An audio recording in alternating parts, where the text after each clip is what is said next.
श्री कृष्ण ने कहा, जो पुरुष अपने कर्म फल के प्रति आसक्त है और जो अपने कर्तव्य का पालन करता है, वही सन्यासी और असल योगी है। वह नहीं जो न तो अग्नि जलाता है और न कर्म करता है। भगवान बताते हैं कि अष्टांग योग पद्धति मन तथा इंद्रियों को वश में करने का साधन है, किंतु इस कलयुग में सामान्य जनता के लिए इसे संपन्न कर पाना अत्यंत कठिन है। यद्यपि इस अध्याय में अष्टांग योग पद्धति की संस्तुति की गई है, किंतु भगवान बल देते हैं कि कर्म योग या कृष्ण भावनामृत में कर्म करना इससे श्रेष्ठ है। इस संसार में प्रत्येक मनुष्य अपने परिवार के पालनार्थ तथा अपनी सामग्री के रक्षार्थ कर्म करता है, किंतु कोई भी मनुष्य बिना किसी स्वार्थ, किसी व्यक्तिगत तृप्ति के, चाहे वह तृप्ति आत्म केंद्रित हो या व्यापक, कर्म नहीं करता। पूर्णता की कसौटी है कृष्ण भावनामृत में कर्म करना, कर्म के फलों का भोग करने के उद्देश्य से नहीं। कृष्ण भावनामृत में कर्म करना प्रत्येक व्यक्ति का कर्तव्य है, क्योंकि सभी लोग परमेश्वर के अंश हैं। शरीर के अंग पूरे शरीर के लिए कार्य करते हैं। शरीर के अंग अपनी तुष्टि के लिए नहीं, अपितु पूरे शरीर की तुष्टि के लिए कार्य करते हैं। इसी प्रकार जो जीव अपनी तुष्टि के लिए नहीं, अपितु पर ब्रह्म की तुष्टि के लिए कार्य करता है, वही पूर्ण सन्यासी या पूर्ण योगी है। कभी कभी सन्यासी सोचते हैं कि उन्हें सारे कार्यों से मुक्ति मिल गई, अतः वे अग्निहोत्र यज्ञ करना बंद कर देते हैं, लेकिन वस्तुतः वे स्वार्थी हैं, क्योंकि उनका लक्ष्य निराकार ब्रह्म से तादात्म्य स्थापित करना होता है। ऐसी इच्छा भौतिक इच्छा से तो श्रेष्ठ है, किंतु यह स्वार्थ से रहित नहीं होती। इसी प्रकार जो योगी समस्त कर्म बंद करके अर्धनिमीलित नेत्रों से योगाभ्यास करता है, वह भी आत्मतुष्टि की इच्छा से पूरित होता है, किंतु कृष्ण भावना भावित व्यक्ति बिना किसी स्वार्थ के पूर्ण ब्रह्म की तुष्टि के लिए कर्म करता है। कृष्ण भावना भावित व्यक्ति को कभी भी आत्मतुष्टि की इच्छा नहीं रहती। उसका एकमात्र लक्ष्य कृष्ण को प्रसन्न करना रहता है, अतः वह पूर्ण सन्यासी या पूर्ण योगी होता है। त्याग के सर्वोच्च प्रतीक भगवान चैतन्य प्रार्थना करते हैं, न धनम न जनम न सुंदरीम न कविताम न वा जगदीश कामये मम जन्मनि जन्मनीश्वरे भगवता भक्ति भद्री हेतु की त्वयि। हे सर्वशक्तिमान प्रभु, मुझे न तो धन संग्रह की कामना है, न मैं सुंदर स्त्रियों की साथ रमन करने का अभिलाषी हूँ, न ही मुझे अनुयायियों की कामना है। मैं तो जन्म जन्मांतर अपनी प्रेमा भक्ति की अहेतु की कृपा का ही अभिलाषी हूँ। श्री कृष्ण कहते हैं, हे पांडु पुत्र, जिसे सन्यास कहते हैं उसे ही तुम योग अर्थात पर ब्रह्म से युक्त होना जानो, क्योंकि इंद्रिय तृप्ति के लिए इच्छा को त्यागे बिना कोई भी योगी नहीं हो सकता। वास्तविक संन्यास योग का या भक्ति का अर्थ है कि जीवात्मा अपनी स्वाभाविक स्थिति को जाने और तदनुसार कर्म करे। जीवात्मा का अपना स्वतंत्र अस्तित्व नहीं होता, वह परमेश्वर की तटस्थता शक्ति है। जब वह माया के वशीभूत होता है तो वह बद्ध हो जाता है, किंतु जब वह कृष्ण भावना भावित रहता है अर्थात आध्यात्मिक शक्ति में सजग रहता है, तो वह अपनी सहज स्थिति में होता है। इस प्रकार जब मनुष्य पूर्ण ज्ञान में होता है तो वह समस्त इंद्रिय तृप्ति को त्याग देता है, अर्थात समस्त इंद्रिय तृप्ति के कार्यकलापों का परित्याग कर देता है। इसका अभ्यास योगी करते हैं जो इंद्रियों को भौतिक आसक्ति से रोकते हैं, किंतु कृष्ण भावना भावित व्यक्ति को तो ऐसी किसी भी वस्तु में अपने इंद्रिय लगाने का अवसर ही नहीं मिलता जो कृष्ण के निमित्त न हो।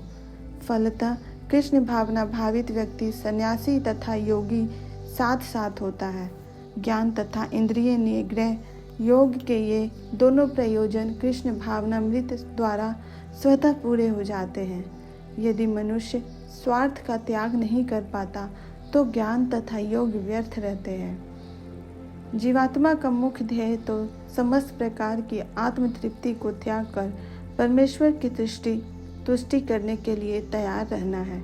कृष्ण भावना भावित व्यक्ति में किसी प्रकार की आत्मतृप्ति की इच्छा नहीं रहती। वह सदैव परमेश्वर की प्रसन्नता में लगा रहता है। अतः जिसे परमेश्वर के विषय में कुछ भी पता नहीं होता, वही स्वार्थ पूर्ति में लगा रहता है, क्योंकि कोई कभी निष्क्रिय नहीं रह सकता। कृष्ण भावनामृत का अभ्यास करने से सारे कार्य सुचारू रूप से संपन्न हो जाते हैं। अष्टांग योग के नव साधक के लिए कर्म साधन कहलाता है और योग सिद्ध पुरुष के लिए समस्त भौतिक कार्यकलापों का परित्याग ही साधन कहा जाता है। परमेश्वर से युक्त होने की विधि योग कहलाती है। इसकी तुलना उस सीढ़ी से की जा सकती है जिससे सर्वोच्च आध्यात्मिक सिद्धि प्राप्त की जाती है। यह सीढ़ी जीव की अधम अवस्था से प्रारंभ होकर आध्यात्मिक जीवन के पूर्ण आत्म साक्षात्कार तक जाती है। विभिन्न चढ़ावों के अनुसार इस सीढ़ी के विभिन्न भाग भिन्न भिन्न नामों से जाने जाते हैं, किंतु कुल मिलाकर यह पूरी सीढ़ी योग कहलाती है और इसे 3 भागों में विभाजित किया जा सकता है: ज्ञान योग, ध्यान योग तथा भक्ति योग। सीढ़ी के प्रारंभिक भाग को योगारूढ़ अवस्था और अंतिम भाग को योगारूढ़ कहा जाता है। जहाँ तक अष्टांग योग का संबंध है, विभिन्न नियमों तथा आसनों, जो प्रायः शारीरिक मुद्राएं ही हैं, के द्वारा ध्यान में प्रविष्ट होने के लिए आरंभिक प्रयासों को सकाम कर्म माना जाता है। ऐसे कर्मों से पूर्ण मानसिक संतुलन प्राप्त होता है, जिससे इंद्रियां वश में होती हैं। जब मनुष्य पूर्ण ध्यान में सिद्धहस्त हो जाता है, तो विचलित करने वाले समस्त मानसिक कार्य बंद हुए माने जाते हैं। किंतु कृष्ण भावना भावित व्यक्ति प्रारंभ से ही ध्यानावस्थित रहता है, क्योंकि वह निरंतर कृष्ण का चिंतन करता है। इस प्रकार कृष्ण की सेवा में सतत व्यस्त रहने के कारण उसके सारे भौतिक कार्यकलाप बंद हुए माने जाते हैं। जब कोई पुरुष समस्त भौतिक इच्छाओं का त्याग करके न तो इंद्रिय तृप्ति के लिए कार्य करता है और न सकाम कर्मों में प्रवृत्त होता है, तो वह योगारूढ़ कहलाता है। जब मनुष्य भगवान की दिव्य प्रेमा भक्ति में पूरी तरह लगा रहता है, तो वह अपने आप में प्रसन्न रहता है और इस तरह वह इंद्रिय तृप्ति या सकाम कर्म में प्रवृत्त नहीं होता। अन्यथा इंद्रिय तृप्ति में लगना ही पड़ता है, क्योंकि कर्म किए बिना कोई रह नहीं सकता। बिना कृष्ण भावनामृत के मनुष्य सदैव स्वार्थ में तत्पर रहता है, किंतु कृष्ण भावना भावित व्यक्ति कृष्ण की प्रसन्नता के लिए ही सब कुछ करता है।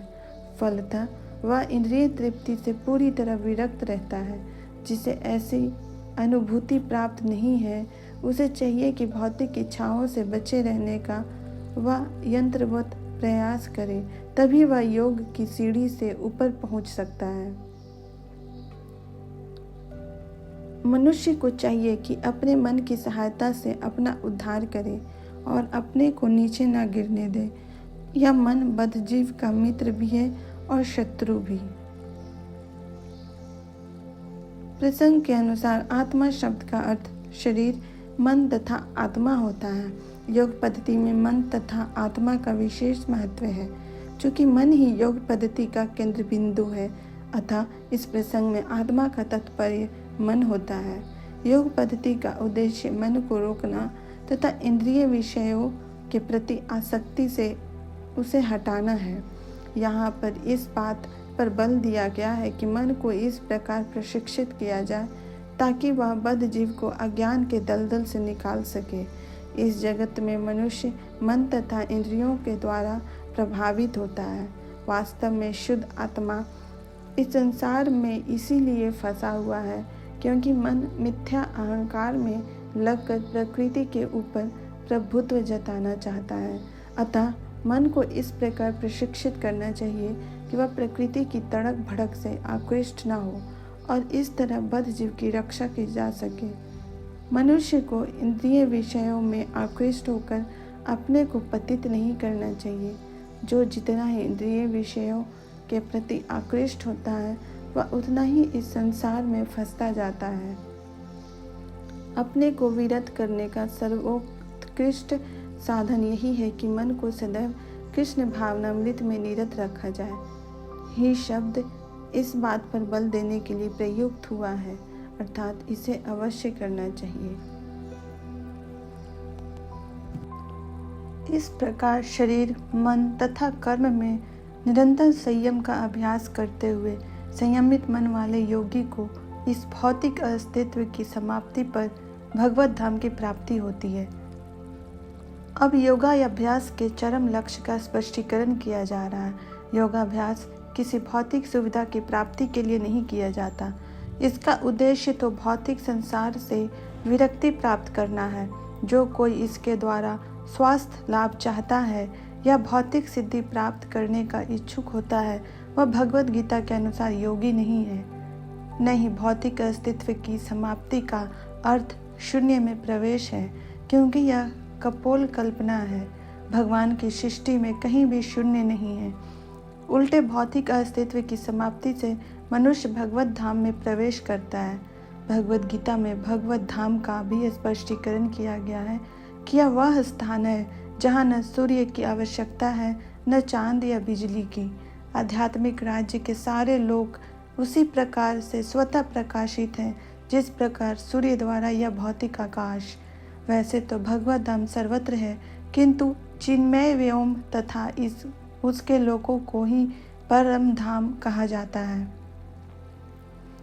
एक पूर्ण योगी जिसे भगवान कृष्ण का पूर्ण ज्ञान है, जैसा कि यहाँ पर भगवान ने स्वयं कहा है, वास्तविक शांति प्राप्त कर सकता है और अंतोगतवा कृष्ण लोक या गोलोक वृंदावन को प्राप्त होता है।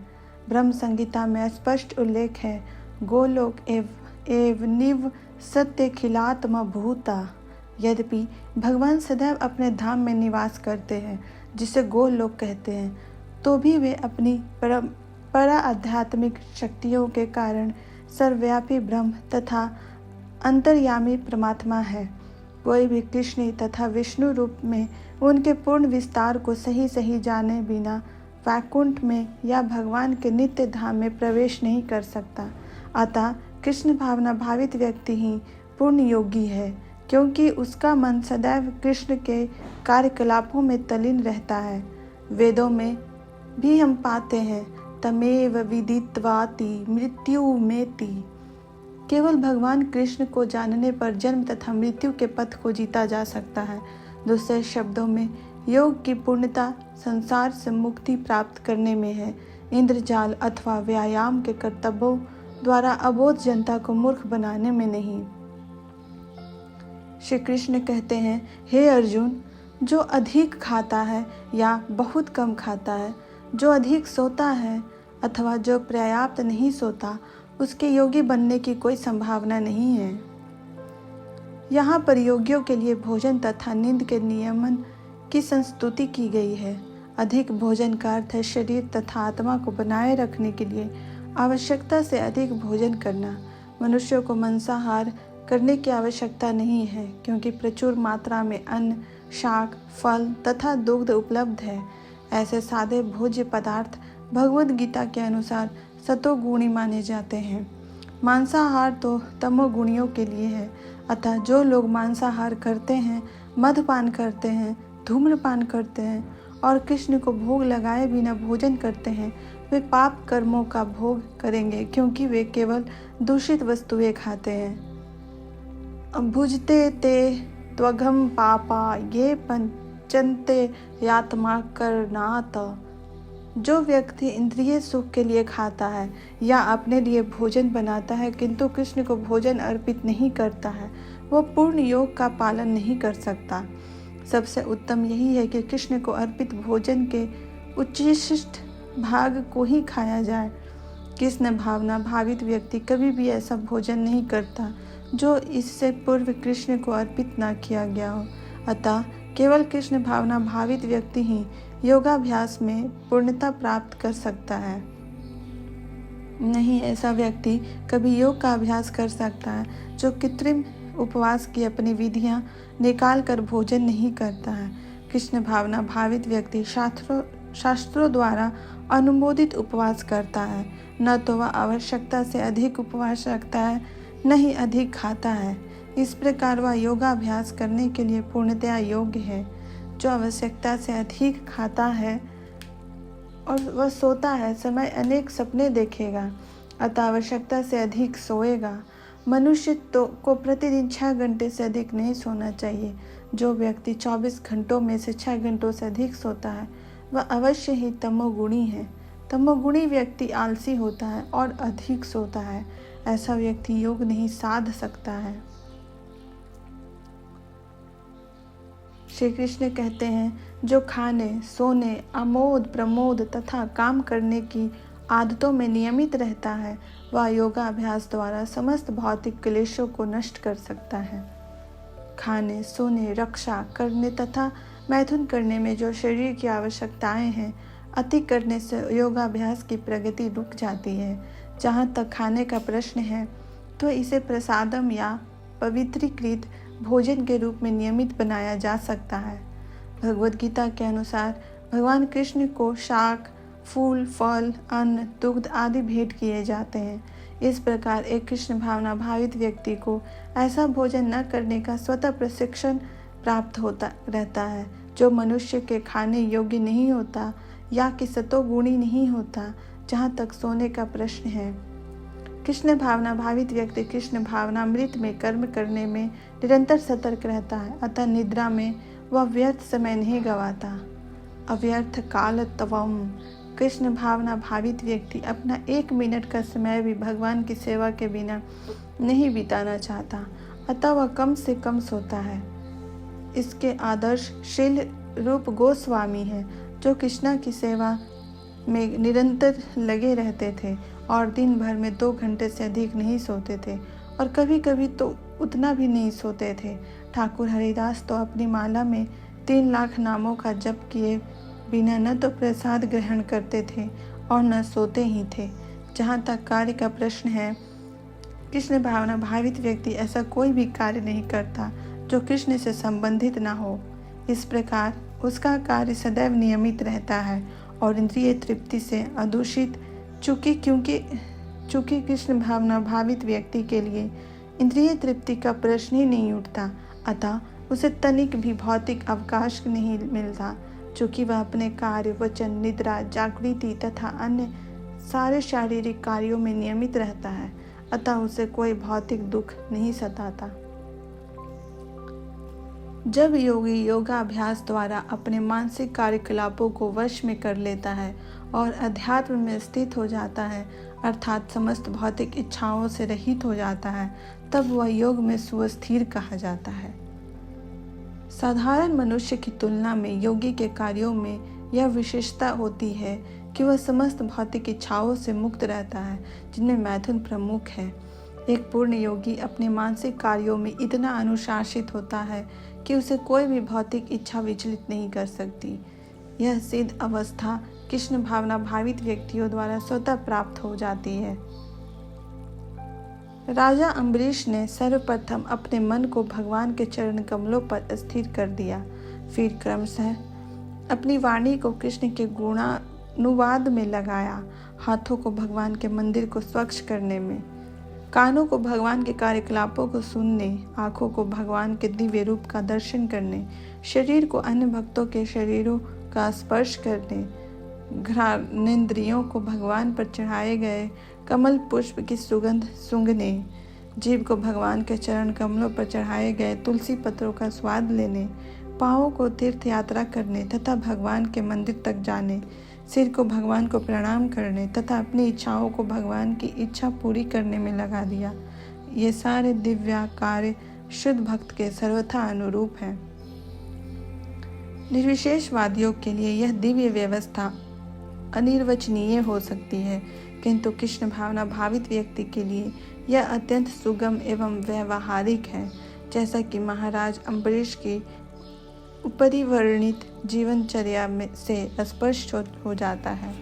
जब तक निरंतर स्मरण द्वारा भगवान के चरण कमलों में मन को स्थिर नहीं कर लिया जाता, तब तक ऐसे दिव्य कार्य व्यवहारिक नहीं बन पाते। अतः भगवान की भक्ति में इन विहित कार्यों को अर्चन कहते हैं, जिसका अर्थ है समस्त इंद्रियों को भगवान की सेवा में लगाना। इंद्रियों तथा मन को कुछ न कुछ कार्य चाहिए, कोरा निग्रह व्यवहारिक नहीं है। अतः सामान्य लोगों के लिए, विशेषकर जो लोग संन्यास आश्रम में नहीं है, ऊपर वर्णित इंद्रियों तथा मन का दिव्य कार्य ही दिव्य सफलता की सही विधि है, जिसे भगवद गीता में युक्त कहा गया है। जिस प्रकार वायु रहित स्थान में दीपक हिलता डुलता नहीं, उसी प्रकार जिस योगी का मन वश में होता है, वह आत्म तत्व के ध्यान में सदैव स्थिर रहता है। कृष्ण भावना भावित व्यक्ति अपने आराध्य देव के चिंतन में उसी प्रकार अविचलित रहता है, जिस प्रकार वायु रहित स्थान में एक दीपक रहता है। श्री कृष्ण कहते हैं, सिद्धि की अवस्था में, जिसे समाधि कहते हैं, मनुष्य का मन योगाभ्यास के द्वारा भौतिक मानसिक क्रियाओं से पूर्णतया संयमित हो जाता है। इस सिद्धि की विशेषता यह है कि मनुष्य शुद्ध मन से अपने को देख सकता है और अपने आप में आनंद उठा सकता है। उस आनंदमय स्थिति में वह दिव्य इंद्रियों द्वारा असीम दिव्य सुख में स्थित रहता है।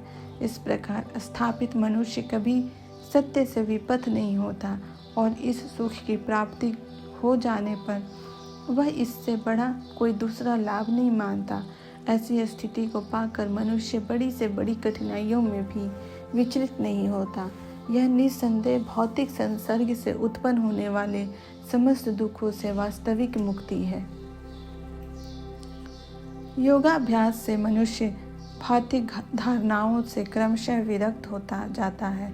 यह योग का प्रमुख लक्षण है।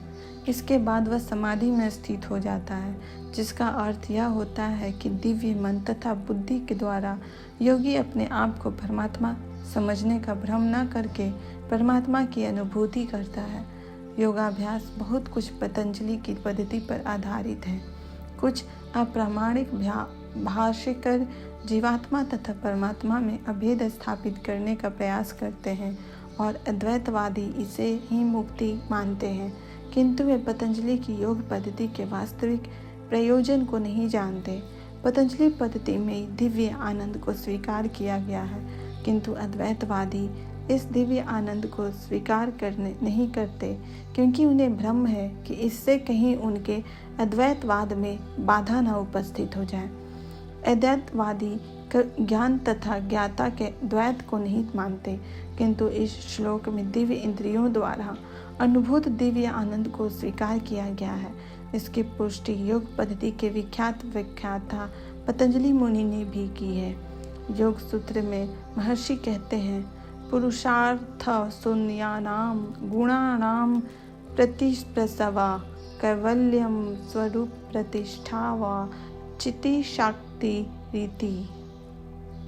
यह चिति शक्ति का अंतरंगा शक्ति दिव्य है। पुरुषार्थ का तात्पर्य धर्म, अर्थ, काम तथा अंत में पर ब्रह्म से तादात्म्य या मोक्ष है। अद्वैतवादी पर ब्रह्म से इस तादात्म्य को कैवल्यम कहते हैं, किंतु पतंजलि के अनुसार कैवल्यम वह अंतरंगा या दिव्य शक्ति है जिससे जीवात्मा अपनी स्वाभाविक स्थिति से अवगत होता है। भगवान चैतन्य के शब्दों में यह अवस्था चेतोदर्पण मार्जनम अर्थात मन रूपी मलिन दर्पण का मार्जन शुद्धि है। यह मार्जन वास्तव में मुक्ति या भव महादावाग्नि निर्वापणम है। प्रारंभिक निर्वाण सिद्धांत भी इस नियम के समान है। भगवत में इसे स्वरूपेण व्यवस्थिति कहा गया है। भगवद गीता के श्लोक में भी इसी की पुष्टि हुई है। निर्वाण के बाद आध्यात्मिक कार्यकलापों की या भगवत भक्ति की अभिव्यक्ति होती है, जिसे कृष्ण भावनामृत कहते हैं। भागवत के शब्दों में स्वरूपेण व्यवस्थित जीवात्मा का वास्तविक जीवन यही है। भौतिक दूषण से आध्यात्मिक जीवन के कलमश युक्त होने की अवस्था माया है। इस भौतिक दूषण से मुक्ति का अभिप्राय जीवात्मा की मूल्य दिव्य स्थिति का विनाश नहीं है। पतंजलि भी इसकी पुष्टि इन शब्दों से करते हैं, कैवल्यम स्वरूप प्रतिष्ठा वा चिति शक्ति रीति। यह चिति शक्ति या दिव्य आनंद ही वास्तविक जीवन है। इसका अनुमोदन वेदांत सूत्र में इस प्रकार हुआ है। आनंद मोयाभ्यासता, यह चिति शक्ति ही योग का परम लक्ष्य है और भक्ति योग द्वारा इसे सरलता से प्राप्त किया जाता है। भक्ति योग का विस्तृत विवरण 7वें अध्याय में किया गया। इस अध्याय में वर्णित योग पद्धति के अनुसार समाधियां 2 प्रकार की होती हैं, संप्रज्ञात तथा असंप्रज्ञात समाधियां। जब मनुष्य विभिन्न दार्शनिक शोधों के द्वारा दिव्य स्थिति को प्राप्त होता है तो यह कहा जाता है कि उसे संप्रज्ञात समाधि प्राप्त हुई है। असंप्रज्ञात समाधि में संसारी आनंद के से कोई संबंध नहीं रहता, क्योंकि इसमें मनुष्य इंद्रियों से प्राप्त होने वाले सभी प्रकार के सुखों से परे हो जाता है। एक बार इस दिव्य स्थिति को प्राप्त कर लेने पर योगी कभी उससे डिगता नहीं। जब तक योगी इस स्थिति को प्राप्त नहीं कर लेता तब तक वह असफल रहता है। आजकल के तथाकथित योगाभ्यास में विभिन्न इंद्रिय सुख सम्मिलित हैं, जो योग से सर्वथा विपरीत है। योगी होकर यदि कोई मैथुन तथा मादक द्रव्य सेवन में अनुरक्त होता है तो यह उपहासजनक है। यहाँ तक कि जो योगी योग की सिद्धियों के प्रति आकृष्ट रहते हैं वे भी योग में आरूढ़ नहीं कहे जा सकते। यदि योगी जन योग की अनुसंगिक वस्तुओं के प्रति आकृष्ट हैं तो उन्हें सिद्ध अवस्था को प्राप्त हुआ नहीं कहा जा सकता, जैसा कि इस श्लोक में कहा गया है। अतः जो व्यक्ति आसनों के प्रदर्शन या सिद्धियों के चक्कर में रहते हैं उन्हें यह समझ लेना चाहिए कि इस प्रकार से योग का मुख्य उद्देश्य ही समाप्त हो जाता है। इस योग में योग की सर्वोत्तम पद्धति कृष्ण भावनामृत है, जो निराशा उत्पन्न करने वाली नहीं है। एक कृष्ण भावना भावित व्यक्ति अपने धर्म में इतना सुखी रहता है कि उसे किसी अन्य सुख की आकांक्षा नहीं रह जाती। इस तम प्रधान युग में हठ योग, ध्यान योग तथा ज्ञान योग का अभ्यास करते हुए अनेक अवरोध आ सकते हैं, किंतु कर्म योग या भक्ति योग के पालन में ऐसी समस्या सामने नहीं आती।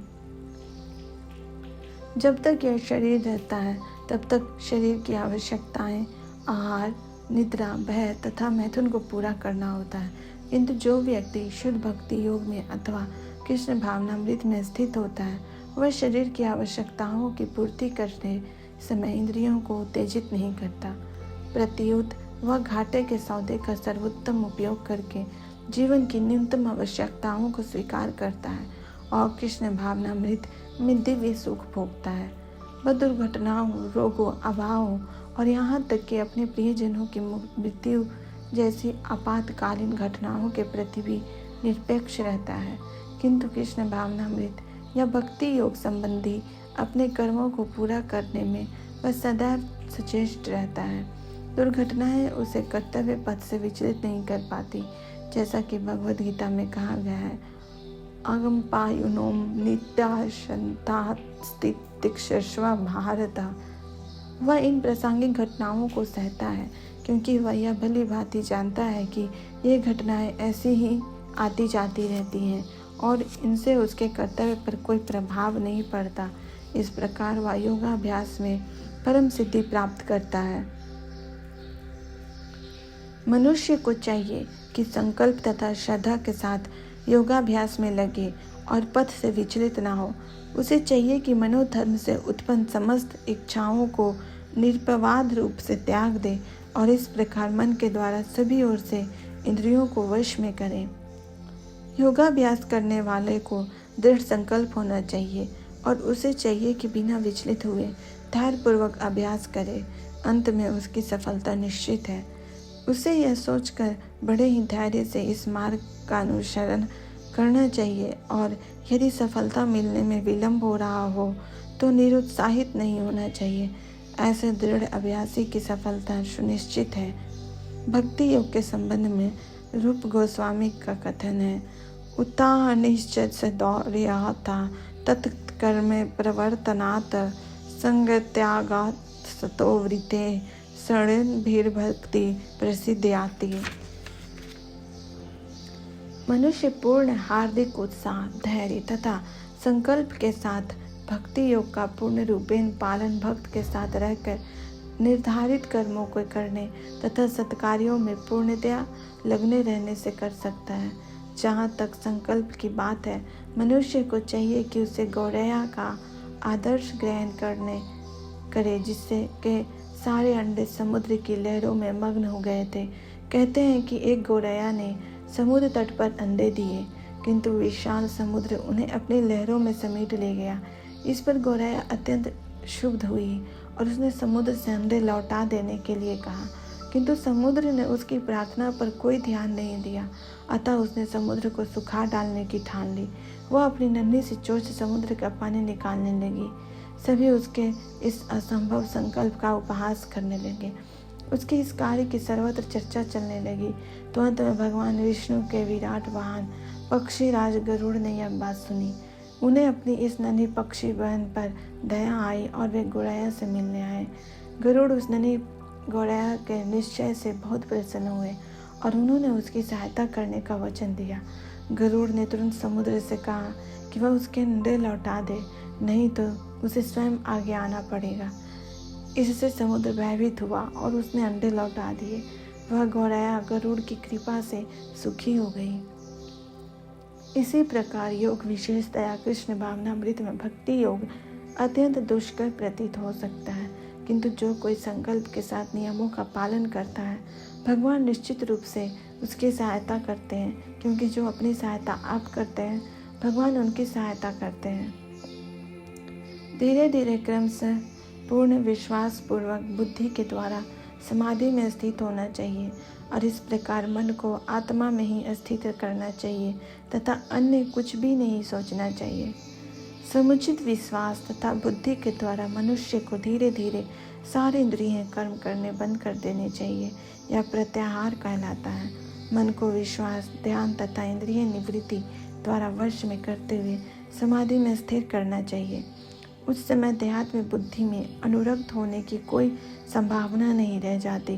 दूसरे शब्दों में, जब तक इस शरीर का अस्तित्व है तब तक मनुष्य पदार्थ में लगा रहता है, किंतु उसे इंद्रिय तृप्ति के विषय में नहीं सोचना चाहिए। उसे कृष्ण भावनामृत का अभ्यास करना से यह अवस्था सहज ही प्राप्त की जा सकती है। मन अपनी चंचलता तथा अस्थिरता के कारण जहाँ कहीं भी विचरण करता हो, मनुष्य को चाहिए कि उसे वहाँ से खींचे और अपने वश में लाए। मन स्वभाव से चंचल और अस्थिर है, किंतु स्वरूप सिद्ध योगी को मन को वश में लाना होता है। उस पर मन का अधिकार नहीं होना चाहिए। जो मन को तथा इंद्रियों को भी वश में रखता है, वह गोस्वामी या स्वामी कहलाता है, और जो मन के वशीभूत होता है, वह गोदास अर्थात इंद्रियों का सेवक कहलाता है। गोस्वामी इंद्रिय सुख के मानक से भिन्न होते हैं। दिव्य इंद्रिय सुख वह है जिसमें इंद्रियां ऋषिकेश तो अर्थात इंद्रियों के स्वामी भगवान कृष्ण की सेवा में लगी रहती है। शुद्ध इंद्रियों के द्वारा कृष्ण की सेवा ही कृष्ण चेतना या कृष्ण भावनामृत कहलाती है। इंद्रियों को पूर्ण वश में लाने की यही विधि है। इससे भी बढ़कर बात यह है कि यह गोअभ्यास की परम सिद्धि भी है। जिस योगी का मन मुझ में स्थिर रहता है, श्री कृष्ण कहते हैं, जिस योगी का मन मुझ में स्थिर रहता है वह निश्चय ही दिव्य सुख की सर्वोच्च सिद्धि प्राप्त करता है। वह रजोगुण से परे हो जाता है। वह परमात्मा के साथ अपने गुणात्मक एकता को समझता है और इस प्रकार अपने समस्त विगत कर्मों के फल से निवृत्त हो जाता है। ब्रह्मभूत वह अवस्था है जिसमें भौतिक कल्मश से मुक्त होकर भगवान के दिव्य सेवा में स्थित हुआ जाता है। मद भक्ति लभते पराम। जब तक मनुष्य का मन भगवान के चरण कमलों में स्थिर नहीं हो जाता, तब तक कोई ब्रह्म रूप में नहीं रह सकता। सब है मना कृष्ण पदार विंदयो। भगवान की दिव्य प्रेमा भक्ति में निरंतर प्रवृत्त रहना या कृष्ण भावनामृत में रहना वस्तुतः रजोगुण तथा भौतिक कल्मश से मुक्त होना है। इस प्रकार योगाभ्यास में निरंतर लगा रहकर आत्मसंयमी योगी समस्त भौतिक कल्मश से मुक्त हो जाता है और भगवान के दिव्य प्रेमा भक्ति में परम सुख प्राप्त करता है। आत्म साक्षात्कार का अर्थ है भगवान के संबंध में अपनी स्वाभाविक स्थिति को जानना। जीव आत्मा भगवान का अंश है और उसकी स्थिति भगवान की दिव्य सेवा करते रहना है। ब्रह्म के साथ यह दिव्य सानिध्य ही ब्रह्म संस्पर्श कहलाता है। वास्तविक योगी समस्त जीवों में श्री कृष्ण में समस्त जीवों को देखता है। निसंदेह स्वरूप प्रसिद्ध व्यक्ति श्री कृष्ण परमेश्वर को सर्वत्र देखता है। कृष्ण भावना भावित व्यक्ति पूर्ण दृष्टा होता है, क्योंकि वह पर ब्रह्म कृष्ण को हर प्राणी के हृदय में परमात्मा रूप में स्थित देखता है। ईश्वरा सर्वभूतानां हृदेश अर्जुन तिष्ठति। अपने परमात्मा रूप में भगवान एक कुत्ते तथा एक ब्राह्मण दोनों के हृदय में स्थित होते हैं। पूर्ण योगी जानता है कि भगवान नित्य रूप में दिव्य हैं और कुत्ते या ब्राह्मण में स्थित होने से भी भौतिक रूप से प्रभावित नहीं होते। यही भगवान की परम निरपेक्षता है। यद्यपि जीवात्मा भी एक एक हृदय में विद्यमान है, किंतु वह एक साथ समस्त हृदयों में नहीं है। आत्मा तथा परमात्मा का यही अंतर है। जो वास्तविक रूप से योगाभ्यास करने वाला नहीं है, वह इसे स्पष्ट रूप में नहीं देखता। एक कृष्ण भावना भावित व्यक्ति कृष्ण को आस्तिक तथा नास्तिक दोनों में देख सकता है। स्मृति में इसकी पुष्टि इस प्रकार हुई है। आत्त्वचा मातृत्वच आत्मा ही परमो हरि। भगवान सभी प्राणियों का स्रोत होने के कारण माता और पालनकर्ता के समान है। जिस प्रकार माता अपने समस्त पुत्रों के प्रति समभाव रखती है, उसी प्रकार परम पिता या माता भी रखता है। फलस्वरूप परमात्मा प्रत्येक जीव में निवास करता है। बाह्य रूप से भी प्रत्येक जीव भगवान की शक्ति भगवत शक्ति में स्थित है। जैसा कि बताया जाएगा, भगवान की दो मुख्य शक्तियाँ हैं, परा तथा अपरा। जीव पराशक्ति का अंश होते हुए भी अपरा शक्ति से बद्ध है। जीव सदा ही भगवान की शक्ति में स्थित है। प्रत्येक जीव किसी न किसी प्रकार भगवान में ही स्थित रहता है। योगी समदर्शी है, क्योंकि वह देखता है कि सारे जीव अपने अपने कर्म फल के अनुसार विभिन्न स्थितियों में रहकर भगवान के दास होते हैं। अपराशक्ति में जीव भौतिक इंद्रियों का दास रहता है, जबकि पराशक्ति में वह साक्षात परमेश्वर का दास रहता है। इस प्रकार प्रत्येक अवस्था में जीव ईश्वर का दास है। कृष्ण भावना भावित व्यक्ति में वह यह समदृष्टि पूर्ण होती है। श्री कृष्ण कहते हैं, जो मुझे सर्वत्र देखता है और सब कुछ मुझ में देखता है, उसके लिए न तो मैं कभी अदृश्य होता हूँ, न वो मेरे लिए अदृश्य होता है। कृष्ण भावना भावित व्यक्ति भगवान कृष्ण को सर्वत्र देखता है और सारी वस्तुओं को कृष्ण में देखता है। ऐसा व्यक्ति भले ही प्रकृति की पृथक पृथक अभिव्यक्तियों को देखता प्रतीत हो, किंतु वह प्रत्येक दशा में इस कृष्ण भावनामृत से अवगत रहता है कि प्रत्येक वस्तु कृष्ण की ही शक्ति की अभिव्यक्ति है। कृष्ण भावनामृत का मूल सिद्धांत ही यह है कि कृष्ण के बिना कोई अस्तित्व नहीं है और कृष्ण ही सर्वेश्वर है। कृष्ण भावनामृत कृष्ण के प्रेम का विकास है, ऐसी स्थिति जो भौतिक मोक्ष से भी परे है।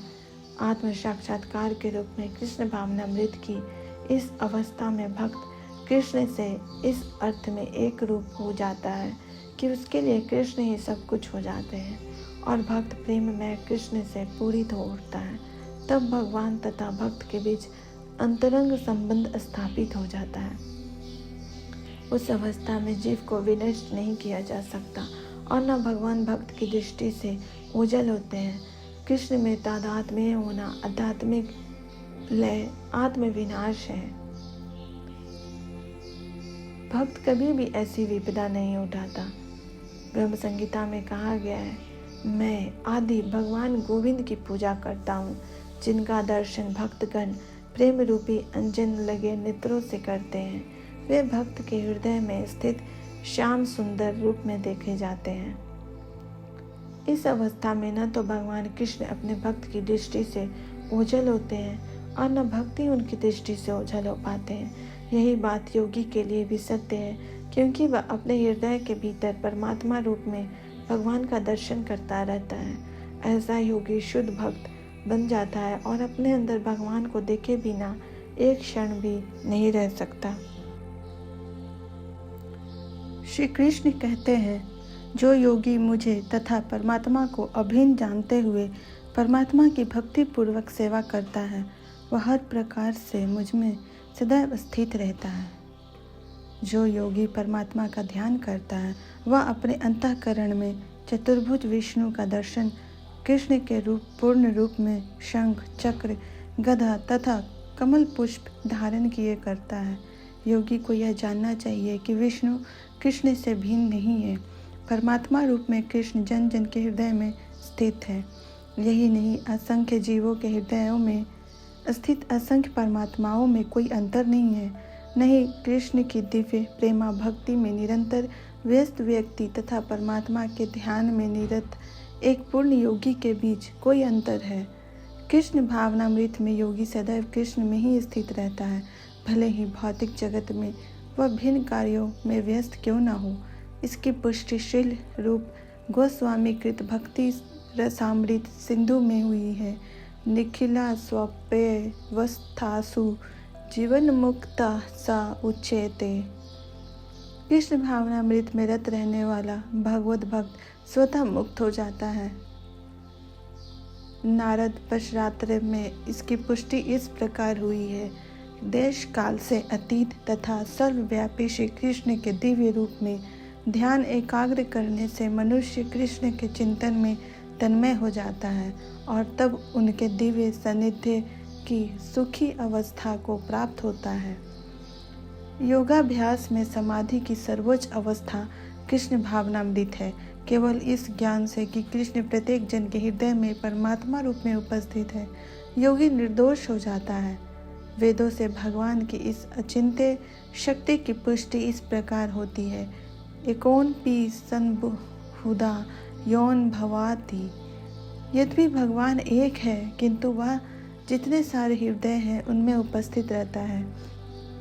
इसी प्रकार स्मृति शास्त्र का कथन है, विष्णु एक है फिर भी वे सर्वव्यापी हैं।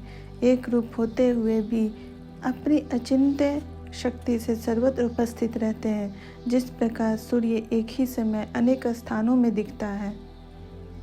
श्री कृष्ण कहते हैं, हे अर्जुन, वह पूर्ण योगी है जो अपनी तुलना से समस्त प्राणियों की उनके सुखों तथा दुखों में वास्तविक समानता का दर्शन करता है। कृष्ण भावना भावित व्यक्ति पूर्ण योगी होता है। वह अपने व्यक्तिगत अनुभव से प्रत्येक प्राणी के सुख तथा दुख से अवगत होता है। जीव के सुख दुख का कारण ईश्वर से अपने संबंध का विस्मरण होना है। सुख का कारण कृष्ण को मनुष्यों के समस्त कार्यों का परम भोक्ता, समस्त भूमि तथा लोकों का स्वामी एवं समस्त जीवों का परम हितैषी मित्र समझना है। पूर्ण योगी यह जानता है कि भौतिक प्रकृति के गुणों से प्रभावित वध जीव कृष्ण से अपने संबंध को भूल जाने के कारण 3 प्रकार के भौतिक तापों को भोगता है, और चूंकि कृष्ण भावना भावित व्यक्ति सुखी होता है, इसलिए वह कृष्ण ज्ञान को सर्वत्र वितरित कर देना चाहता है। चूंकि पूर्ण योगी कृष्ण भावना भावित बनने के महत्व को घोषित करता चलता है, अतः वह विश्व का सर्वश्रेष्ठ उपकारी एवं भगवान का प्रियतम सेवक है। न च तस्मान मनुष्येषु कश्चिन में प्रिय कृतम। दूसरे शब्दों में भगवत भक्त सदैव जीवों के कल्याण को देखता है और इस तरह वह प्रत्येक प्राणी का सखा होता है। वह सर्वश्रेष्ठ योगी है क्योंकि वह स्वांतः सुखाय सिद्धि नहीं चाहता, अपितु अन्यों के लिए भी चाहता है। वह अपने मित्र जीवों से द्वेष नहीं करता। यही वह अंतर है जो एक भगवत भक्त तथा आत्मोन्नति में ही रुचि रखने वाले योगी में होता है। जो योगी पूर्ण रूप से ध्यान धरने के लिए एकांत स्थान में चला जाता है, वह उतना पूर्ण नहीं होता जितना कि वह भक्त जो प्रत्येक व्यक्ति को कृष्ण भावना भावित बनाने का प्रयास करता रहता है। अर्जुन ने कहा, हे मधुसूदन, आपने जिस योग पद्धति का संक्षेप में वर्णन किया है, वह मेरे लिए अव्यवहारिक तथा असहनीय है, क्योंकि मन चंचल तथा अस्थिर है। भगवान कृष्ण ने अर्जुन के लिए सूचोद्देश्य से लेकर योगी परमो मता तक जिस योग पद्धति का वर्णन किया है, उसे अर्जुन अपनी असमर्थता के कारण अस्वीकार कर रहा है। इस कलयुग में सामान्य व्यक्ति के लिए यह संभव नहीं है कि वह अपना घर छोड़कर किसी पर्वत या जंगल के एकांत स्थान में जाकर योगाभ्यास करे। आधुनिक युग की विशेषता है अल्पकालिक जीवन के लिए घोर संघर्ष। लोग सरल व्यवहारिक साधनों से भी आत्म साक्षात्कार के लिए उत्सुक या गंभीर नहीं हैं। तो फिर इस कठिन योग पद्धति के विषय में क्या कहा जा सकता है, जो जीवन शैली, आसन विधि, स्थान के चयन तथा भौतिक व्यवस्थाओं से विरक्ति का नियमन करती है। व्यवहारिक व्यक्ति के रूप में अर्जुन ने सोचा कि इस योग पद्धति का पालन असंभव है। भले ही वह कोई बातों में इस पद्धति पर खरा उतरता था। वह राजवंशी था और उसमें अनेक सद्गुण थे। वह महान योद्धा था, वह दीर्घायु था और सबसे बड़ी बात तो यह कि वह भगवान कृष्ण का घनिष्ठ मित्र था। 5000 वर्ष पूर्व अर्जुन को हमसे अधिक सुविधाएं प्राप्त थी, तो भी उसने इस योग पद्धति को स्वीकार करने से मना कर दिया। वास्तव में इतिहास में कोई ऐसा प्रलेख प्राप्त नहीं है जिससे यह ज्ञात हो सके कि उसने कभी योगाभ्यास किया हो। अतः इस पद्धति को इस कलयुग के लिए सर्वथा दुष्कर समझना चाहिए। हाँ, कतिपय विरले व्यक्तियों के लिए यह पद्धति सुगम हो सकती है, किंतु सामान्य जनों के लिए यह असंभव प्रस्ताव है। यदि 5000 वर्ष पूर्व ऐसा था तो आधुनिक समय के लिए क्या कहना। जो लोग विभिन्न तथाकथित स्कूलों तथा समितियों के द्वारा इस योग पद्धति का अनुकरण कर रहे हैं, भले ही संतोषजनक प्रतीत हो, किंतु वे सचमुच ही अपना समय गंवा रहे हैं। वे अपने अभीष्ट लक्ष्य के प्रति सर्वथा अज्ञानी हैं। अर्जुन कहते हैं, हे कृष्ण, चूंकि मन चंचल, उच्छृंखल, हठीला तथा अत्यंत बलवान है, अतः मुझे इसे वश में करना वायु को वश में करने से अधिक कठिन लगता है। मन इतना बलवान तथा दुराग्रही है कि कभी कभी यह बुद्धि का उल्लंघन कर देता है, यद्यपि उसे बुद्धि के अधीन माना जाता है। इस व्यवहार जगत में जहाँ मनुष्य को अनेक विरोधी तत्वों से संघर्ष करना होता है, उसके लिए मन को वश में कर पाना अत्यंत कठिन हो जाता है। कृत्रिम रूप में मनुष्य अपने मित्र तथा शत्रु दोनों के प्रति मानसिक संतुलन स्थापित करता है, किंतु अंतिम रूप में कोई भी संसारी पुरुष ऐसा नहीं कर पाता, क्योंकि ऐसा कर पाना वेगवान वायु को वश में करने से भी कठिन है। वैदिक साहित्य में कहा गया है, प्रत्येक व्यक्ति इस भौतिक शरीर रूपी रथ पर आरूढ़ है और बुद्धि इसका सारथी है। मन लगाम है तथा इंद्रियां घोड़े हैं। इस प्रकार मन तथा इंद्रियों की संगति से यह आत्मा सुख या दुख का भोक्ता है, ऐसा बड़े बड़े चिंतकों का कहना है। यद्यपि बुद्धि को मन का नियंत्रण करना चाहिए, किंतु मन इतना प्रबल तथा हठी है कि इसे अपनी बुद्धि से भी जीत पाना कठिन हो जाता है। जिस प्रकार की अच्छी से अच्छी दवा का द्वारा कभी कभी रोग वश में नहीं हो पाता, ऐसे प्रबल मन को योगाभ्यास द्वारा वश में किया जा सकता है, किंतु ऐसा अभ्यास कर पाना अर्जुन जैसे सांसारिक व्यक्ति के लिए कभी भी व्यवहारिक नहीं होता। तो फिर आधुनिक मनुष्यों के संबंध में क्या कहा जाए। यहाँ पर प्रयुक्त उपमा अत्यंत उपयुक्त है। झंझावत में को रोक पाना कठिन होता है और उच्च श्रृंखल मन को रोक पाना तो और भी कठिन है। मन को वश में रखने का सरलतम उपाय जिसे भगवान चैतन्य ने सुझाया है, यह है कि समस्त दैन्यता के साथ मोक्ष के लिए हरे कृष्ण महामंत्र का कीर्तन किया जाए। विधि यह है, स वै मनः कृष्ण पदारविंदयो। मनुष्य को चाहिए कि वह अपने मन को पूर्णतया कृष्ण के में लगाए, तभी मन को विचलित करने के लिए अन्य व्यवस्थाएं शेष नहीं रह जाएंगी। भगवान श्री कृष्ण ने कहा, हे महाबाहो कुंती पुत्र। भगवान कृष्ण ने कहा, हे महाबाहो कुंती पुत्र, निसंदेह चंचल मन को वश में करना अत्यंत कठिन है, किंतु उपयुक्त अभ्यास द्वारा तथा विरक्ति द्वारा ऐसा संभव है। अर्जुन द्वारा व्यक्त इस हठीले मन को वश में करने की कठिनाई को भगवान स्वीकार करते हैं, किंतु साथ ही वे सुझाते भी हैं कि अभ्यास तथा वैराग्य द्वारा यह संभव है। यह अभ्यास क्या है? वर्तमान युग में तीर्थवास, परमात्मा का ध्यान, मन तथा इंद्रियों का निग्रह, ब्रह्मचर्य पालन, एकांतवास आदि कठोर विधि विधानों का पालन कर पाना संभव नहीं है, किंतु कृष्ण भावनामृत के अभ्यास से मनुष्य भगवान की नवधा भक्ति का आचरण करता है। ऐसी भक्ति का प्रथम अंग है कृष्ण के विषय में श्रवण करना। मन को समस्त प्रकार की दुश्चिंताओं से शुद्ध करने के लिए यह परम शक्तिशाली एवं दिव्य विधि है। कृष्ण के विषय में जितना ही अधिक श्रवण किया जाता है, उतना ही मनुष्य उन वस्तुओं के प्रति अनासक्त होता है जो मन को कृष्ण से दूर ले जाने वाली है। मन को उन सारे कार्यों से विरक्त कर लेने पर जिनसे कृष्ण का कोई संबंध नहीं है, मनुष्य सुगमता पूर्वक वैराग्य सीख सकता है। वैराग्य का अर्थ है पदार्थ से विरक्ति और मन का आत्मा में प्रवृत्त होना। निर्विशेष आध्यात्मिक विरक्ति कृष्ण के कार्यकलापों में मन को लगाने की अपेक्षा अधिक कठिन है। यह व्यवहारिक है, क्योंकि कृष्ण के विषय में श्रवण करने से मनुष्य स्वतः परमात्मा के प्रति आसक्त हो जाता है।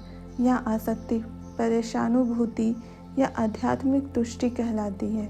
यह वैसे ही है जिस तरह भोजन के प्रत्येक कौर से भूखे को तुष्टि प्राप्त होती है। भूख लगने पर मनुष्य जितना अधिक खाता जाता है, उतना ही अधिक तुष्टि और शक्ति उसे मिलती जाती है। इसी प्रकार भक्ति संपन्न करने से दिव्य तुष्टि की अनुभूति होती है, क्योंकि मन भौतिक वस्तुओं से विरक्त हो जाता है। यह कुछ वैसा ही है जैसे कुशल उपचार तथा सुपथ्य द्वारा रोग का इलाज। अतः भगवान कृष्ण के कार्यकलापों का श्रवण उन्मत्त मन का कुशल उपचार है और कृष्ण को अर्पित भोजन ग्रहण करना रोगी के लिए उपयुक्त पथ्य है। यह उपचार ही कृष्ण भावनामृत की विधि है।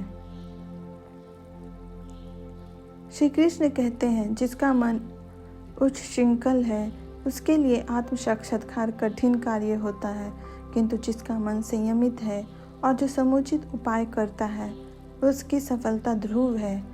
ऐसा मेरा मत है। भगवान घोषणा करते हैं कि जो व्यक्ति अपने मन को भौतिक व्यापारों से विलग करने का समुचित उपचार नहीं करता, उसे आत्म साक्षात्कार में शायद ही सफलता प्राप्त हो सके। भौतिक भोग में मन लगाकर योग का अभ्यास करना मानो अग्नि में जल डालकर उसे प्रज्वलित करने का प्रयास करना हो। मन का निग्रह किए बिना योगाभ्यास समय का अपव्यय है। योग का ऐसा प्रदर्शन भले ही भौतिक दृष्टि से लाभप्रद हो, किंतु जहाँ तक आत्म साक्षात्कार का प्रश्न है, यह सब व्यर्थ है। अतः मनुष्य को चाहिए कि भगवान की दिव्य प्रेमा भक्ति में निरंतर मन को लगाकर उसे वश में करे। कृष्ण भावनामृत में प्रवृत्त हुए बिना मन को अस्थिर कर पाना असंभव है। कृष्ण भावना भावित व्यक्ति बिना किसी अतिरिक्त प्रयास के ही योगाभ्यास का फल सरलता से प्राप्त कर लेता है, किंतु योगाभ्यास करने वाले को कृष्ण भावना भावित हुए बिना सफलता नहीं मिल पाती। अर्जुन ने कहा, हे कृष्ण, उस असफल योगी की गति क्या है जो प्रारंभ में श्रद्धापूर्वक आत्म साक्षात्कार की विधि ग्रहण करता है, किंतु बाद में भौतिकता के कारण उसे विचलित हो जाता है और योग सिद्धि को प्राप्त नहीं कर पाता। भगवद गीता में आत्म साक्षात्कार का योग मार्ग का वर्णन है। आत्म साक्षात्कार का मूलभूत नियम यह है कि जीवात्मा यह भौतिक शरीर नहीं है, अपितु इससे भिन्न है और उसका सुख शाश्वत जीवन, आनंद तथा ज्ञान में निहित है। ये शरीर तथा मन दोनों से परे है। आत्म साक्षात्कार की खोज ज्ञान द्वारा की जाती है। इसके लिए अष्टांग विधि या भक्ति योग का अभ्यास करना होता है। इनमें से प्रत्येक विधि में जीव को अपनी स्वाभाविक स्थिति, भगवान से अपने संबंध तथा उन कार्यों की अनुभूति प्राप्त करनी होती है जिनके द्वारा वह टूटी हुई श्रृंखला को जोड़ सके और कृष्ण भावनामृत की सर्वोच्च सिद्ध अवस्था प्राप्त कर सके। इन तीनों विधियों में से किसी एक का भी पालन करके मनुष्य देर सवेर अपने चरम लक्ष्य को प्राप्त होता है। भगवान ने द्वितीय अध्याय में इस पर बल दिया है कि दिव्य मार्ग में थोड़े से प्रयास से भी मोक्ष ही महती आशा है। इन तीनों में से इस युग के लिए भक्ति योग विशेष रूप से उपयुक्त है, क्योंकि इस साक्षात्कार की यह श्रेष्ठतम प्रत्यक्ष विधि है। अतः अर्जुन पुनः आश्वस्त होने की दृष्टि से भगवान कृष्ण से अपने पूर्व कथन की पुष्टि करने को कहता है। भले ही कोई आत्म साक्षात्कार के मार्ग को निष्ठापूर्वक क्यों न स्वीकार करे, किंतु ज्ञान की अनुशीलन विधि तथा अष्टांग योग का अभ्यास इस युग के लिए समानतया बहुत कठिन है। अतः निरंतर प्रयास होने पर भी मनुष्य अनेक कारणों से असफल हो सकता है। पहला कारण तो यह हो सकता है कि मनुष्य इस विधि का पालन करने में पर्याप्त सतर्क न रह पाए। दिव्य मार्ग का अनुसरण बहुत कुछ माया के ऊपर धावा बोलना जैसा है। फलतः जब भी मनुष्य माया के पास से छूटना चाहता है, तब वह विविध प्रलोभनों के द्वारा अभ्यासकर्ता को पराजित करना चाहती है। बद्धजीव पहले से प्रकृति के गुणों द्वारा मोहित रहता है और दिव्य अनुशासनों का पालन करते समय भी उसके पुनः मोहित होने की संभावना बनी रहती है। यही योगा चलितम मानस अर्थात दिव्य पथ से विचलन कहलाता है। अर्जुन आत्म साक्षात्कार के मार्ग से विचलन के प्रभाव से के संबंध में जिज्ञासा करता है। अर्जुन कहता है, हे महाबाहो कृष्ण, क्या ब्रह्म प्राप्ति के मार्ग से भ्रष्ट ऐसा व्यक्ति आध्यात्मिक तथा भौतिक दोनों ही सफलताओं से च्युत नहीं होता और छिन्न भिन्न बादल की भांति विनष्ट नहीं हो जाता, जिसके फलस्वरूप उसके लिए किसी लोक में कोई स्थान नहीं रहता? उन्नति के दो मार्ग हैं। भौतिकतावादी व्यक्तियों की अध्यात्म में कोई रुचि नहीं होती, अतः वे आर्थिक विकास द्वारा भौतिक प्रगति में अत्यधिक रुचि लेते हैं, या फिर समुचित कार्य द्वारा उच्चतर लोकों को प्राप्त करने में अधिक रुचि रखते हैं। यदि कोई अध्यात्म के मार्ग को चुनता है तो उसे सभी प्रकार के तथाकथित भौतिक सुख से विरक्त होना पड़ता है। यदि महत्वाकांक्षी ब्रह्मवादी असफल होता है तो वह दोनों ओर से जाता है। दूसरे शब्दों में, वह न तो भौतिक सुख भोग पाता है और न आध्यात्मिक सफलता ही प्राप्त कर सकता है। इसका कोई स्थान नहीं रहता। वह छिन्न भिन्न बादल के समान होता है। कभी कभी आकाश में एक बादल छोटे बादल खंड से विलग होकर एक बड़े खंड से जा मिलता है, किंतु यदि वह बड़े खंड से नहीं जुड़ पाता तो वायु उसे बहा ले जाती है और वह विराट आकाश में लुप्त हो जाता है। ब्रह्मणापति ब्रह्म साक्षात्कार का मार्ग है, जो अपने आप को परमेश्वर का अभिन्न अंश जान लेने पर प्राप्त होता है, और यह परमेश्वर ब्रह्म परमात्मा तथा भगवान रूप में प्रकट होता है। भगवान श्री कृष्ण परम सत्य के पूर्ण प्रकाट्य है तथा अतः जो इस परम पुरुष के शरण में जाता है वही सफल योगी है। ब्रह्म तथा परमात्मा साक्षात्कार के माध्यम से जीवन के इस लक्ष्य तक पहुँचने में अनेकानेक जन्म लग जाते हैं। अतः दिव्य साक्षात्कार का सर्वश्रेष्ठ मार्ग भक्ति योग या कृष्ण भावनामृत की प्रत्यक्ष विधि है। अर्जुन कहते हैं, हे कृष्ण, यही मेरा संदेह है और मैं आपसे इसे पूर्णतया दूर करने की प्रार्थना कर रहा हूँ। आपके अतिरिक्त अन्य कोई ऐसा नहीं है जो इस संदेह को नष्ट कर सके। कृष्ण भूत, वर्तमान तथा भविष्य के जानने वाले हैं। भगवद गीता के प्रारंभ में भगवान ने कहा है कि सारे जीव व्यष्टि रूप में भूतकाल में विद्वान थे, इस समय विद्वान हैं और भव बंधन से मुक्त होने पर भविष्य में भी व्यष्टि रूप में बने रहेंगे। इस प्रकार उन्होंने व्यष्टि जीव के भविष्य विषयक प्रश्न का स्पष्टीकरण कर दिया है। अब अर्जुन असफल योगियों के भविष्य के विषय में जानना चाहता है। कोई न तो कृष्ण के समान है, न ही उनसे बड़ा। तथा कथित बड़े बड़े ऋषि तथा दार्शनिक जो प्रकृति की कृपा पर निर्भर है, निश्चय ही उनकी समता में नहीं कर सकते। अतः समस्त संदेहों का पूरा उत्तर पाने के लिए कृष्ण का निर्णय अंतिम तथा पूर्ण है, क्योंकि वे भूत, वर्तमान तथा भविष्य के ज्ञाता हैं, किंतु उन्हें कोई भी नहीं जानता। कृष्ण तथा कृष्ण भावना भावित व्यक्ति ही जान सकते हैं कि कौन क्या है। भगवान ने कहा, हे पृथा पुत्र, कल्याण कार्यों में निरत योगी का न तो इस लोक में और न परलोक में ही विनाश होता है। हे मित्र, भलाई करने वाला कभी बुराई से पराजित नहीं होता। श्रीमद् भागवत में श्री नारद मुनि व्यास देव को इस प्रकार उपदेश देते हैं। यदि कोई समस्त भौतिक आशाओं को त्याग कर भगवान के शरण में जाता है तो इसमें न तो कोई क्षति होती है और न पतन। दूसरी ओर भक्त जन अपने अपने व्यवसायों में लगे रह सकते हैं, फिर भी वे कुछ प्राप्त नहीं कर पाते। भौतिक लाभ के लिए अनेक शास्त्रीय तथा लौकिक कार्य हैं। जीवन में आध्यात्मिक उन्नति अर्थात कृष्ण भावनामृत के लिए योगी को समस्त भौतिक कार्यकलापों का परित्याग करना होता है। कोई यह तर्क कर सकता है कि यदि कृष्ण भावनामृत पूर्ण हो जाए तो इससे सर्वोच्च सिद्धि प्राप्त हो सकती है, किंतु यदि यह सिद्धि प्राप्त न हो पाई तो भौतिक एवं आध्यात्मिक दोनों दृष्टियों से मनुष्य को क्षति पहुंचती है। शास्त्रों का आदेश है कि यदि कोई स्वधर्म का आचरण नहीं करता तो उसे पाप फल भोगना पड़ता है। अतः जो दिव्य कार्यों को ठीक से नहीं कर पाता उसे फल भोगना होता है। भागवत पुराण आश्वस्त करता है कि असफल योगी को चिंता करने की आवश्यकता नहीं है।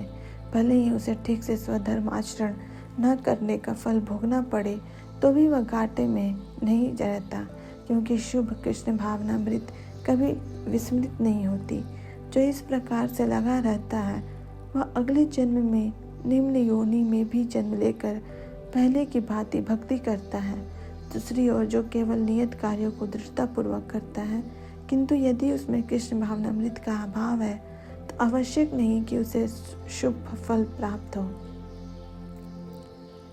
इस श्लोक का तात्पर्य इस प्रकार है कि मानवता के दो विभाग किए जा सकते हैं, नियमित तथा अनियमित। जो लोग अगले जन्म तथा मुक्ति के ज्ञान के बिना पार्श्विक इंद्रिय तृप्ति में लगे रहते हैं वे अनियमित विभाग में आते हैं। जो लोग शास्त्रों के वर्णित कर्तव्यों के सिद्धांतों का पालन करते हैं वे नियमित विभाग में वर्गीकृत होते हैं। अनियमित विभाग के संस्कृत तथा असंस्कृत, शिक्षित तथा अशिक्षित, बलि तथा निर्बल लोग पार्श्विक वृत्तियों से पूर्ण होते हैं। उनके कार्य कभी भी कल्याणकारी नहीं होते, क्योंकि वे पशुओं की भांति आहार, निद्रा, भय तथा मैथुन का भोग करते हुए इस संसार में निरंतर रहते हैं, जो सदा ही दुखमय है।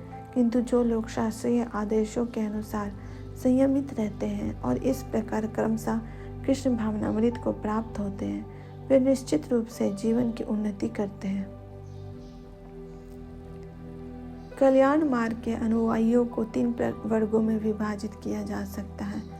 भौतिक संपन्नता का उपभोग करने वाले शास्त्रीय विधि विधानों के अनुयायी। दूसरा, इस संसार से मुक्ति पाने के लिए प्रयत्नशील लोग। तथा तीसरा, कृष्ण भावनामृत में के भक्त। प्रथम वर्ग के अनुयायियों को पुनः 2 श्रेणियों में विभाजित किया जा सकता है, सकाम कर्मी तथा इंद्रिय तृप्ति की इच्छा करने वाले। सकाम कर्मी जीवन के उच्चतर स्तर तक उठ सकते हैं, यहाँ तक कि स्वर्ग लोक को जा सकते हैं, तो भी इस संसार से मुक्त न होने के कारण वे सही ढंग से शुभ मार्ग का अनुगमन नहीं करते। शुभ कर्म तो वे हैं जिनसे मुक्ति प्राप्त हो। कोई भी ऐसा कार्य जो परम आत्म साक्षात्कार या अध्यात्म बुद्धि से मुक्त की और उन्मुख नहीं होता, वह रंच मात्र भी कल्याणप्रद नहीं होता।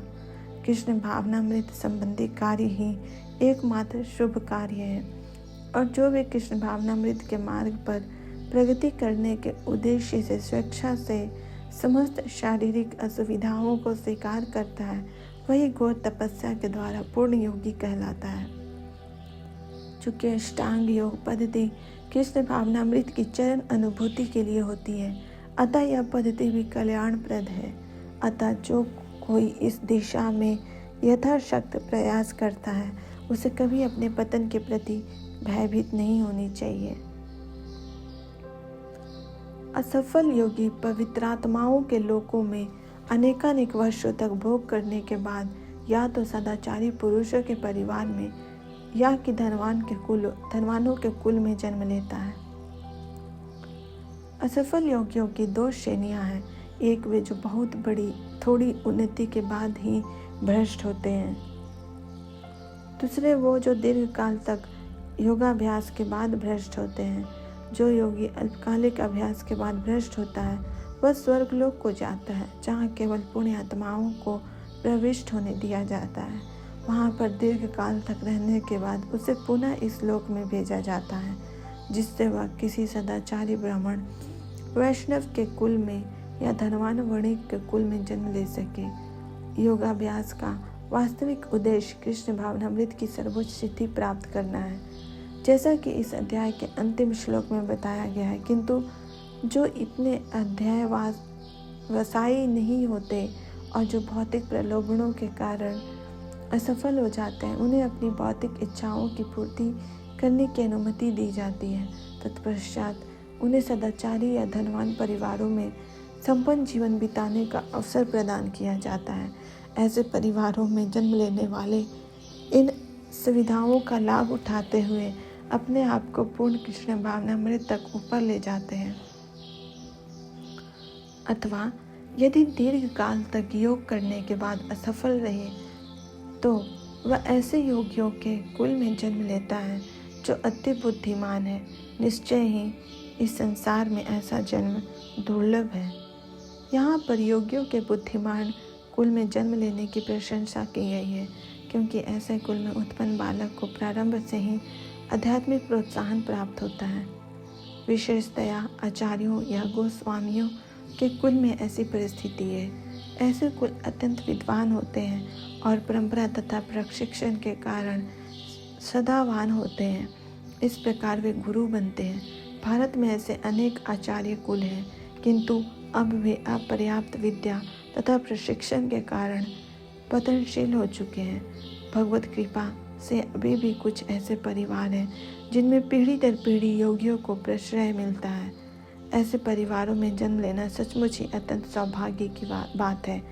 सौभाग्यवश हमारे गुरु विष्णुपद श्री भगवद भक्ति सिद्धांत सरस्वती गोस्वामी महाराज को तथा स्वयं हमें भी ऐसे परिवारों में जन्म लेने का अवसर प्राप्त हुआ। हम दोनों को बचपन से ही भगवत भक्ति करने का प्रशिक्षण दिया गया। बाद में दिव्य व्यवस्था के अनुसार हमारी उनसे भेंट हुई। श्री कृष्ण कहते हैं, हे कुरुनंदन, ऐसा जन्म पाकर वह अपने पूर्व जन्म की दैवी चेतना को पुनः प्राप्त करता है और पूर्ण सफलता प्राप्त करने के उद्देश्य से वह आगे उन्नति करने का प्रयास करता है। राजा भरत, जिन्हें तीसरे जन्म में उत्तम ब्राह्मण कुल में जन्म मिला, पूर्व दिव्य चेतना की पुनः प्राप्ति के लिए उत्तम जन्म के उदाहरण स्वरूप भरत विश्व भर में के सम्राट थे और तभी से यह लोक देवताओं के बीच भारतवर्ष के नाम से विख्यात है। पहले यह इलावृत वर्ष के नाम से ज्ञात था। भरत के अल्प आयु में ही आध्यात्मिक सिद्धि के लिए संन्यास ग्रहण कर लिया था, किंतु वे सफल नहीं हो सके। अगले जन्म में उन्हें उत्तम ब्राह्मण कुल में जन्म लेना पड़ा और वे जड़ भरत कहलाए, क्योंकि वे एकांतवास करते थे तथा किसी से बोलते न थे। बाद में राजा रहुगण ने इन्हें महानतम योगी के रूप में पाया। उनके जीवन से यह पता चलता है कि दिव्य प्रयास तथा योगाभ्यास कभी व्यर्थ नहीं जाता। भगवत कृपा से योगी को कृष्ण भावनामृत में पूर्ण सिद्धि प्राप्त करने के बारंबार सुयोग प्राप्त होते रहते हैं। श्री कृष्ण कहते हैं, अपने पूर्व जन्म की दैवी चेतना से वह न चाहते हुए भी स्वतः योग के नियमों की ओर आकर्षित होता है। ऐसा जिज्ञासु योगी शास्त्रों के अनुष्ठानों से परे स्थित होता है। उन्नत योगी जन शास्त्रों के अनुष्ठानों के प्रति अधिक आकृष्ट नहीं होते, किंतु योग नियमों के प्रति स्वतः आकृष्ट होते हैं, जिनके द्वारा वे कृष्ण भावनामृत में आरूढ़ हो सकते हैं। श्रीमद् भागवत में उन्नत योगियों द्वारा वैदिक अनुष्ठानों के प्रति अवहेलना की व्याख्या इस प्रकार की गई है। अहो बत शपचतो गरीयान यजिन हाग्रे व्रतते नाम तुभयम ते पुस्तपस्ते जुहुवो सरयुत्रार्य ब्रह्मानुचारिणो मां गृह्णन्ति येते। हे भगवान, जो लोग अपने पवित्र नाम का जप करते हैं वे चंडालों के परिवार में जन्म लेकर भी आध्यात्मिक जीवन में अत्यधिक प्रगत होते हैं। ऐसे जपकर्ता निसंदेह सभी प्रकार के तप और यज्ञ कर चुके होते हैं, तीर्थ स्थानों में स्नान कर चुके होते हैं और समस्त शास्त्रों का अध्ययन कर चुके होते हैं। इसका सुप्रसिद्ध उदाहरण भगवान चैतन्य ने प्रस्तुत किया है, जिन्होंने ठाकुर हरिदास को अपने परम प्रिय शिष्य के रूप में स्वीकार किया। यद्यपि हरिदास का जन्म एक मुसलमान परिवार में हुआ था, किंतु भगवान चैतन्य ने उन्हें नामाचार्य की पदवी प्रदान की, क्योंकि वे प्रतिदिन नियम पूर्वक 3 लाख भगवान के पवित्र नामों हरे कृष्ण कृष्ण कृष्ण हरे हरे, हरे राम राम राम हरे हरे का जप करते थे। और चूंकि वे निरंतर भगवान के पवित्र नाम का जप करते रहते थे, अतः यह समझा जाता है कि पूर्व जन्म में उन्होंने शब्द ब्रह्म नामक वेद वर्णित कर्म कांडों को पूरा किया होगा। अतएव जब तक कोई पवित्र नहीं होता तब तक कृष्ण भावनामृत के नियमों को ग्रहण नहीं करता या भगवान के पवित्र नाम हरे कृष्ण का जप नहीं कर सकता। और जब योगी समस्त कल्मश से शुद्ध होकर सच्ची निष्ठा के से आगे प्रगति करने का प्रयास करता है, तो अंततोगत्वा अनेक जन्मों के अभ्यास के पश्चात सिद्धि लाभ करके वह परम गंतव्य को प्राप्त करता है। सदाचारी, धनवान या पवित्र कुल में उत्पन्न पुरुष योगाभ्यास के अनुकूल परिस्थिति से सचेष्ट हो जाता है, अतः वह दृढ़ संकल्प करके अपने अधूरे कार्यों को करने में लग जाता है और इस प्रकार वह अपने को समस्त भौतिक कल्मश से शुद्ध कर लेता है। समस्त कल्मश से मुक्त होने पर उसे परम सिद्धि कृष्ण भावनामृत प्राप्त होती है। कृष्ण भावनामृत की समस्त कल्मश से मुक्त होने की पूर्ण अवस्था है।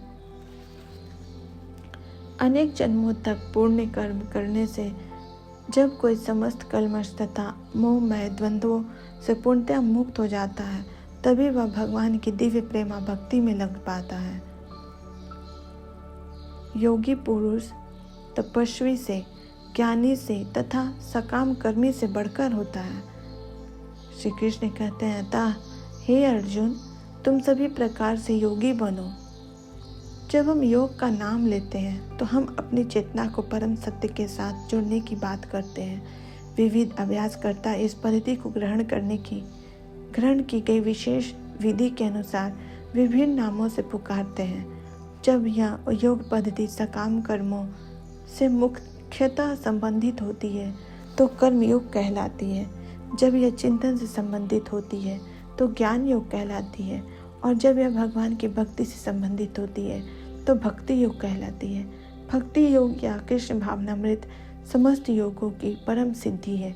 जैसा कि अगले श्लोक में बताया जाएगा, भगवान ने यहाँ पर योग की श्रेष्ठता की पुष्टि की है, किंतु उन्होंने इसका उल्लेख नहीं किया कि यह भक्ति योग से श्रेष्ठ है।